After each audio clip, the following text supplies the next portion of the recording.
নমরুজ বলে ইব্রাহিমের রশি দিয়ে বাঁধো, আগুনে ফেলো।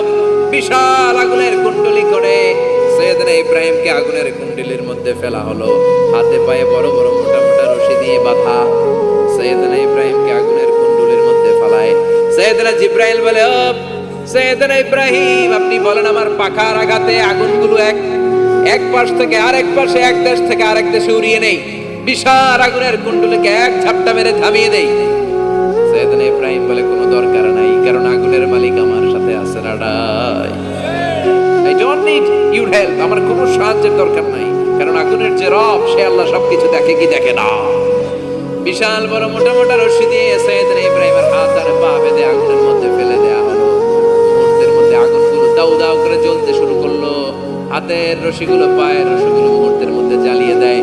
বিশাল বড় বড় তক্তা জ্বালিয়ে দেয়, লাকড়ি জ্বালিয়ে দেয়, কিন্তু সৈয়দনা ইব্রাহিমের একটা পশমও জ্বালায় না। যদি তোমাদের মাঝে কেউ ইব্রাহিমের মতো ঈমান আনিতে পারো, অগ্নিকেও পুষ্প বলে পরিণত করিতে পারো, ঠিক কি না? মুসার মতো ঈমান হলে রাস্তা হবে সাগর জলে, ইউসুফের মতো ঈমান হলে একে একে দরজা খুলে। নবী ইব্রাহিমের মতো ঈমান যদি আজও থাকে বিদ্যমান, অগ্নিকুণ্ডে দেখতে পাবে খুবসুরতে ফুলবাগান। সুবহানাল্লাহ পড়েন। আল্লাহ বলেন, কুলনা ইয়া নারু কুনি বারদান ওয়া সালামান আলা ইব্রাহিম। আল্লাহ বললেন, আগুন, দুনিয়ার শুরু থেকে তোকে একটা ধর্ম আমি দিয়েছি, যা পাবি জ্বালিয়ে ছারখার করে দিবি, কিন্তু আজকে কয়েকদিনের জন্য তোর জ্বালানোর ক্ষমতা আমি আল্লাহ কেড়ে দিলাম। তুই আমার ইব্রাহিমের জন্য ঠান্ডা হয়ে যা। কি হয়ে যা? তবে আগুন খবরদার এত বেশি ঠান্ডা হবি না যাতে ইব্রাহিমের সর্দি না লেগে যায়। সুবহানাল্লাহ পড়েন। আগুন বলে, আল্লাহ বললা ঠান্ডা হ, আবার বললেন বেশি ঠান্ডা হবি না যাতে সর্দি না লেগে যায়। আমি কি করুম? আল্লাহ কয়, বারদাউ ওয়া সালামান আলা ইব্রাহিম। আমার ইব্রাহিমের জন্য এয়ার কন্ডিশন, নাতিশীতোষ্ণ, গরম নয় ঠান্ডা নয়, এরকম জান্নাতের গুলবাগিচা হয়ে যা। আল্লাহু আকবার। সৈয়দনা ইব্রাহিম আগুনের ভিতরে 40 দিন ছিলেন। চিল্লায় কোন কয়দিন? একটা পশমও পড়ে নাই। আগুন থেকে বেরিয়ে উনি অনেক দিন বেঁচে ছিলেন। শেষকালে নাতি পুঁজিদের সাথে যখন গল্প করতেন তখন বলতেন, নাতিরা, আমার জীবনের সবচেয়ে আরামদায়ক সময় কেটেছে নমরুদের আগুনের ভেতরে ওই 40 দিন।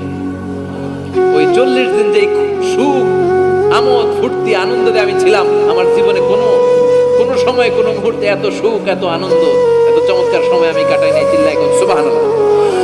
এবার আল্লাহ ডেকে বলেন, নমরুদ, টাইম ইজ আপ, তোর সময় শেষ।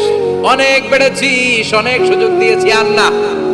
আমি আল্লাহ সব সময় ধরি না, ধরলে ধরে না, ধরলে আল্লাহ ছাড় দেয়, কিন্তু ছেড়ে দেয় না। সুবহানাল্লাহ পড়েন। আল্লাহ কি দেয়? ছেড়ে দেয় না। আল্লাহ বলে, নমরুদ, এবার তোর শাস্তির পালা। তোরে আমি ফেরেশতা দিয়ে মারবো না, জিন দিয়ে মারবো না, সৈয়দনা ইব্রাহিম দিয়ে মারবো না, তোরে মারবো আমি ল্যাংড়া মশা দিয়া। সুবহানাল্লাহ পড়েন। আল্লাহর বাহিনী, বাউদা জুনদুম মিন জুনুদুল্লাহ, এই মশাগুলো কিন্তু আল্লাহর সৈনিক। এই বাতাস আল্লাহর সৈনিক। 50 আর 70 কিলোমিটার বেগে যদি একটা বাতাস বয়, সব শেষ হয়ে যাবে, ঠিক কি না? এই জলোচ্ছ্বাসগুলো আল্লাহর সৈনিক, এই ভূমিকম্প আল্লাহর সৈনিক। ছোট্ট একটা ল্যাংড়া মশা নমরুদের নাকের ভিতরে দিয়ে ঢুকে কামড়াতে শুরু করছে। নমরুদ লাফাইতে শুরু করছে। নমরুদ রে সবাই কয়, নমরুদ তুমি ড্যান্স দাও কেন? আরে ড্যান্স না, মশাই কামড়ায়। মশারও কামড়ানো বাড়াই দিছে। নমরুদ এবার I M A disco dancer হয়ে গেছে। খালি লাফায়, খালি ডান্স দেয়। নিজের মাথার মধ্যে নিজে আঘাত করে, খুশি মারে, কিন্তু মশা বের হয় না। আমি এই মশা ঢুকছে কার অর্ডারে? এটা যদি বেরোতে হয়, বেরো হবে কার অর্ডারে? সে মাথার মধ্যে কিল মারে, খুশি মারে, নিজে আহত করে ফেলে, মাগার মাথা থেকে মশা বের হয়। নাকের ভিতর দিয়ে মশা ঢুকে কামড়ানো, এটা কি চারটেখানি কথা? শীতকালে যখন কাঁথা গায়ে দিয়ে শুয়ে থাকি, মশা যখন পন পন পন পন করে কানের সামনে, খারাপ লাগে না? আবার কাঁথা টাথা সরিয়ে আবার শুয়ে, আবার বন বন বন বন। তো কানের সামনে পন পন করলে যদি আপনার এত কষ্ট লাগে, নমরুদের নাকের ভিতরে দিয়ে ঢুকছে, মস্তিষ্কে কামড়াচ্ছে, ওর কেমন লাগে?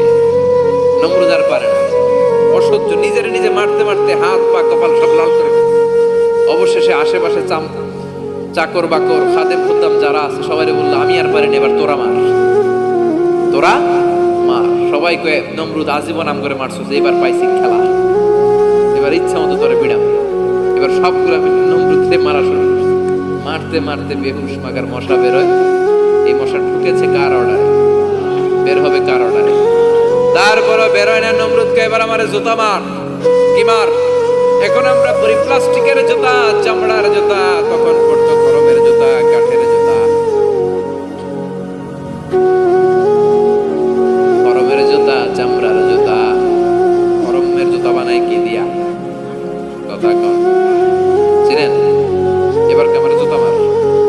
সবাই এবার কাঠের জুতা লইছে, ইচ্ছা মতো পিটান শুরু। পিটাইতে পিটাইতে ওর মাথা ফাটিয়ে রক্তাক্ত করে শেষ। নমরুদের খেলা শেষ। নমরুদের খেলা যখন শেষ, আল্লাহর সৈনিক ওই ল্যাংড়া মশা নাক থেকে বের হয়ে শূন্যে উড়াল দিয়েছে। চিল্লায় পড়েন আল্লাহু আকবার। পৃথিবীতে কেউ তো স্থায়ী হয় না, হোক না সে ফেরাউন কিবা নমরুদ। কেউ হবে চিরদিন রয় না, কেউ হবে চিরকাল রয় না। পৃথিবীতে কেউ তো স্থায়ী হয় না, হোক না সে ফেরাউন কিবা নমরুদ। কেউ হবে চিরদিন রয় না। চিল্লায় বলে ঠিক কিনা? নমরুদ আজীবন থাকতে পারছে? ওর ক্ষমতা, ওর দাপট, ওর জুলুম, ওর অত্যাচার, ওর শেষ রক্ষা করতে পেরেছে? কথা কন। ফেরাউনের দাপট আর ক্ষমতা বাঁচাতে পেরেছে? এখনো যারা দাপট দেখায়, জুলুমবাজ, এদের ক্ষমতা দাপট এদেরকে বাঁচাতে পারবে না। বাঁচানোর মালিক একজন, চিল্লায় বলো যিনি কে? এজন্য আল্লাহ ডেকে বলে, গোলাম ইব্রাহিমের জীবনেতে তোমাদের জন্য শিক্ষা আছে, শিক্ষা আছে ইব্রাহিমের জীবনের জন্য। ও নবী, আমি এই কিতাবকে আপনার কাছে পাঠিয়েছি অন্ধকারাচ্ছন্ন মানুষগুলোকে অন্ধকার থেকে আলোর দিকে নিয়ে যেতে। এই কোরআনের ভেতরে আলো আছে না নাই? সবকিছুর সমাধান আছে না নাই? সমাধান চাও যদি জীবনে, মরণে ফিরে যাও, খুঁজে নাও, চোখ রাখো কোরআনে। সুবহানাল্লাহ পড়েন। চোখ রাখবেন কোথায়? নাকি মোবাইলে, না টিভিতে, না এটিএন বাংলার পর্দায়? আসিতেছে আগামী শুক্রবার রঙিন পর্দায়, চোখ রাখুন এটিএন বাংলায়। এটিএন বাংলায় চোখ রাখবেন? কই রাখবেন?